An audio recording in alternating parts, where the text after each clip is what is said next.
મારી વાત કરું તો હું સીએ તરીકે પ્રેક્ટિસ કરું છું છેલ્લા 10-12 વર્ષથી.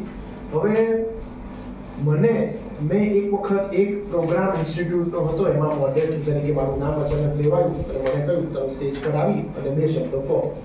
હવે આ સાંભળી અને મારા તો હાથ ધ્રુજવા લાગ્યા, પણ ગમે તે રીતે 2 શબ્દો વાંચી 5 મિનિટનો સમય હતો અને પછી હું સ્ટેજ ઉપર ગયો અને મેં બોલવા માટે ટ્રાય કર્યો તો મારું આંખો એકદમ બ્લેન્ક થઈ ગઈ, મગજ બ્લેન્ક થઈ ગયું અને હું બોલી જ ના શકું અને પરસેવો થવા લાગ્યો અને બોલવામાં પણ થોડી ભૂલ થઈ.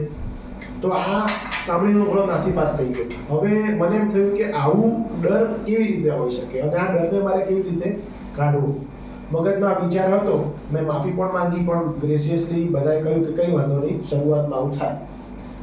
ફેસબુક પર હું જોતો હતો અને આ દરમિયાનમાં ફેસબુક પર સિદ્ધાર્થ એકેડમી રમેશભાઈ સાહેબની એડવર્ટાઇઝમેન્ટ મેં જોઈ અને એમાંથી કોન્ટેક્ટ નંબર લઈ અને મેં એમને ફોન કર્યો કે આ પ્રમાણે હું કામ કરું છું અને મારું પીએચડી પણ ચાલી રહ્યું છે, એમાં મારે રિસર્ચ પેપર સબમિટ કરવાના હોય છે, પણ મને એવું છે કે હું બોલી નહીં શકું.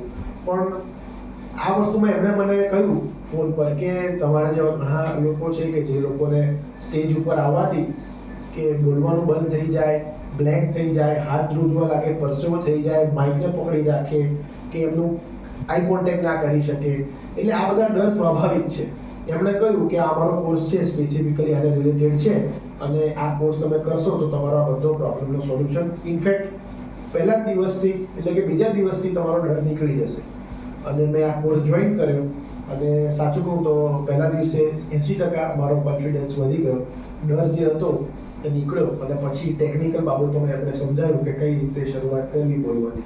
અને આજે છેલ્લો દિવસ છે, મને 5 દિવસમાં ઘણું શીખવા મળ્યું છે, અલગ અલગ ટોપિક ઉપર બોલવા મળ્યું છે અને મારો કોન્ફિડન્સ ઘણો વધ્યો છે. જે ડર હતો એ નીકળી ગયો છે અને ઇનફેક્ટ દૂર ભાગતો તો માઇકથી, તો મને એમ છે કે માઇક મળે ને તો બોલી નાખું.